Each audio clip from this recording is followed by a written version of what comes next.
Welcome to our channel. ఇక లైలా సినిమాతోటి విశ్వాక్ సేన్కి భారీ shock తగిలిందని చెప్తున్నారు అభిమానులు, నెటిజన్లు. అంతేకాదు ఈ లైలా గెటప్ తోటే సగం సినిమా ఫ్లాప్ అయిందంటూ కూడా కొంతమంది చెప్తున్నారు. సో దీని గురించి విశ్లేషణ తీసుకుందాం. ప్రస్తుతం మనతోటి సినీ క్రిటిక్ దాసరి విజ్ఞాన్ ఉన్నారు. వెల్కమ్ చెప్పేద్దాం. Hi sir. నమస్తే. అయితే సినిమా కొంత నెగిటివ్ టాక్ వచ్చినట్టు తెలుస్తుంది, ఏం చెప్తారు? ఆ లైలా గెటప్ వల్ల ఇదంతా జరిగింది అంటున్నారు. సినిమా అనేది బేసికలీ ఒక అసహజతతో కూడినటువంటి ఒక ఫ్యాబ్రికేటెడ్ ప్రపంచం. వాళ్ళందరూ నటీనటులు, అలా నటించి ఒక సీన్ని క్రియేట్ చేస్తారు.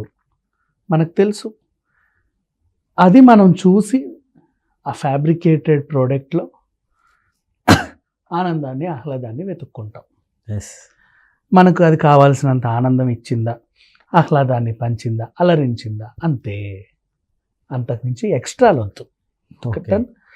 ఇప్పుడు ఒక కామెడీ సినిమాకి వెళ్ళాం. కామెడీ సినిమాలలో పెద్దగా కథే ఉండదు, అక్కడక్కడక్కడే తిరుగుతూ ఉంటాయి. ఒక కాలనీ చుట్టూ, అక్కడ చుట్టూ వాళ్ళకి ఇబ్బందులు వస్తాయి, వాళ్ళకి ఏదో సమస్యలు వస్తాయి. వాళ్ళు దాన్ని కామెడీ వేలో ఎలా తీర్చుకున్నారు, ఎలా బయటకు వచ్చారు అనేది ఒక కథ ఉంటుంది. హారర్ మూవీ అన్ని కథలు అంతే. అటు ఆడుతూ పాడుతూ పోతే ఊరి చివరో బంగ్లా, అందులోకి పోతారు, అటు తిరిగి ఇడితే ఏదో ఉంటుంది, భయపడి చేస్తారు, బయటపడతారు. అవును. కామెడీ సినిమాకి వెళ్ళొస్తే కథేంటి అని అడగరు ఎవరు. అరే నవ్వించిందా లేదా, అంతే. హారర్ సినిమాకి వెళ్తే కథేంటి అని ఎవ్వరూ అడగరు, భయపెట్టిందా లేదా, దట్స్ ఆల్. లైలా కూడా ఒక జోనర్ సినిమా, అలరించిందా లేదా, అంతే మాట్లాడుకోవాలి. కథ, పాత్రలు, తీరు, తెన్ను ఏం అవసరం లేదు. ఓకే. అంటే నెగిటివ్ టాక్ అంటే లైలా క్యారెక్టర్ ఏదైతే ఉందో, సో క్యారెక్టర్ వల్ల కొంచెం సినిమాకి నెగిటివ్ కామెంట్స్ ఎక్కువైనాయి అని. సినిమా లైలా అని ఆల్రెడీ చెప్పారు, చెబితేనే కదా నువ్వు చూసావు. ఫర్ ఎగ్జాంపుల్ సినిమా లైలా అని ఆల్రెడీ చెప్పారు. ట్రైలర్లోను టీజర్లోను విశ్వక్ సేన్ ఆడవేషం అని ఆల్రెడీ చెప్పారు. మగ వేషంలో ఉన్న విశ్వక్ సేన్ ఆడవేషానికి ఆ క్యారెక్టర్ లో ఉన్న డైలాగ్స్ కావచ్చు, సో కాస్త అన్కంఫర్టబుల్ గా ఏదో ఒకటి. మొత్తంగా లైలా అన్కంఫర్టబుల్ ఉందని మనం అనాలనుకుంటున్నాం, అంతే కదా. కాసేపు దీన్ని పక్కన పెట్టేద్దాం, నేను చెబుతా విను. ఆల్రెడీ చెప్పారు లైలా గురించి, విశ్వక్ సేన్ ఆడవేషం అని చెప్పారు. మగ వేషంలో ఉన్న విశ్వక్ సేన్ ఆడవేషంకి మారాలి. ఎందుకు మారాడు అనేదే కదా. అది అందరికీ అర్థమవుద్ది కదా. చిన్న పిల్లోడి నుంచి 3 కాళ్ళ ముసలిదాని వరకు ఎవరిని అడిగినా చెప్పుద్ది, అవునా కదా. మగ వేషం కట్టిన వాడు ఆడవేషం వేసాడు, ఎందుకు వేసాడు, ఏదో ఒక పరిణామాలు ఉంటాయి, కథం, అంతే. ఆడవేషం వేసిన తర్వాత అది బాగున్నాడా లేదా, దట్స్ ఆల్. అది చూడ్డానికి మాత్రం మనం వెళ్ళాలి. ఆల్రెడీ చెప్పారు అది కూడా. అండ్ నౌ ఇప్పుడు కథ విషయంలోకి వెళ్దాం. వీటికి పెద్దగా కథలే ఉండవు ఇలాంటి సినిమాలకి. ఇక్కడ ఉన్న కథ ఏంటి, ఆవిడ ఒక బ్యూటీ పార్లర్ పెట్టుకున్నాడు, ఒక మోడల్, ఆ కాలనీలో బస్తీలో ఒక మోడల్. నెక్స్ట్ 2 సమస్యలు వచ్చాయి. 2 సమస్యల్లోనూ 2 మెసేజ్లు ఎత్తుక్కున్నాడు. ఒకటి, అందం అనేది మనసులో ఉండాలి, బాహ్య సౌందర్యంలో కాదు అని, అదొక మెసేజ్. నెక్స్ట్ ఇంకొకటి, మనసులో కలతగా ఉంటే మొహం మీద కూడా నీ అందం కనబడదు, అలాగే వాడిపోయినట్లు ఉంటుంది. మనసు ఎప్పుడైతే ప్రశాంతంగా ఉంటుందో ఆ వెలుగు నీ మొహంలో తెలుస్తుంది అనేది ఇంకో మెసేజ్. ఓకే. ఇప్పుడు మనసు ప్రశాంతత గురించి మాట్లాడుకుందాం.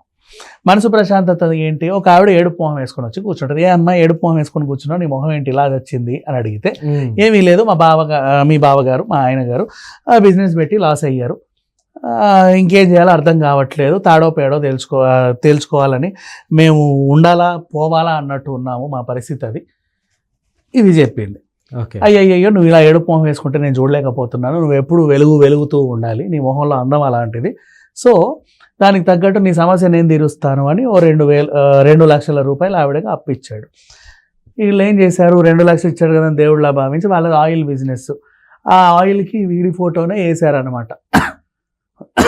సోను మోడల్ ఆయిల్ కథ మార్కెట్లో దించారు. థ్యాంక్ యూ తమ్ముడు, బాగా డబ్బులు వచ్చిన తర్వాత నీ అప్పు తీరుస్తాం, ఓకే వెళ్ళండి, సంతోషంగా రండి.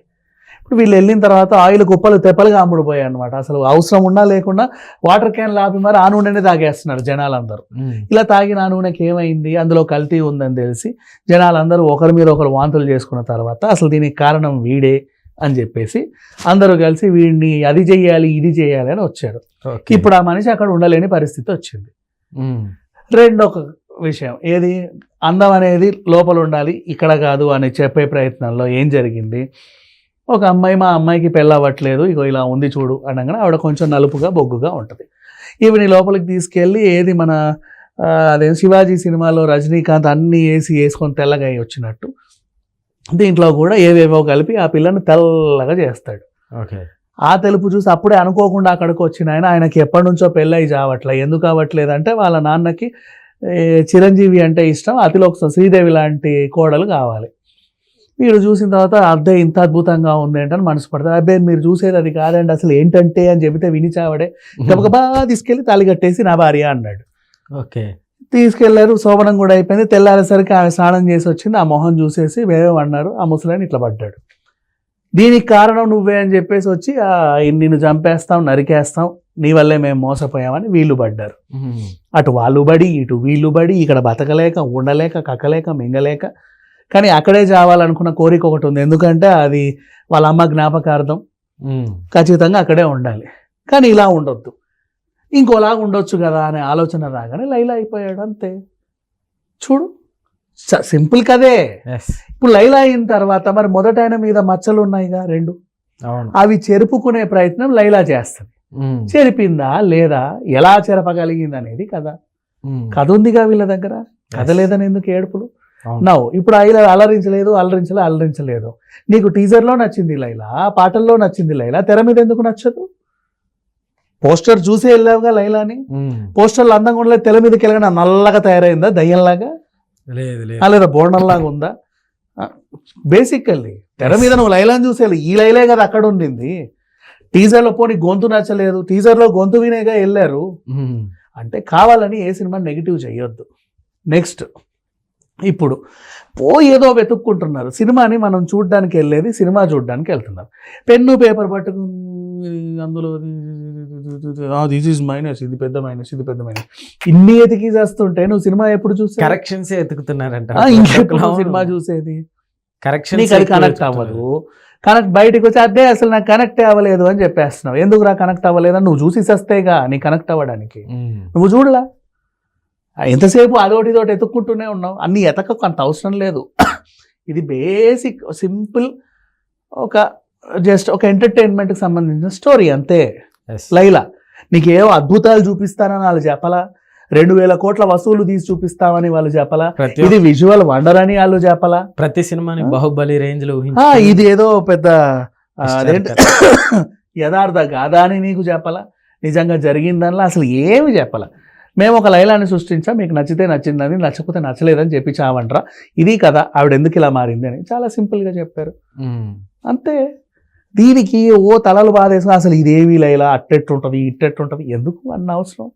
కరెక్ట్గానే వచ్చింది, కరెక్ట్గానే వెళ్ళింది. నువ్వు పెట్టిన 150కో 100కో 200కో అలరించింది అంతే. Enough, that is Laila. సినిమాలను అయితే ఈ మధ్య కాలంలో సినిమాలాగా చూడలేదు. సినిమాని సినిమాలా చూడండి, లేకపోతే సినిమాలు చూడకండి. ఏదో మైండ్లో పెట్టుకొని ఎందుకు వస్తావు నువ్వు, నిన్ను ఎవరు రమ్మన్నాడు?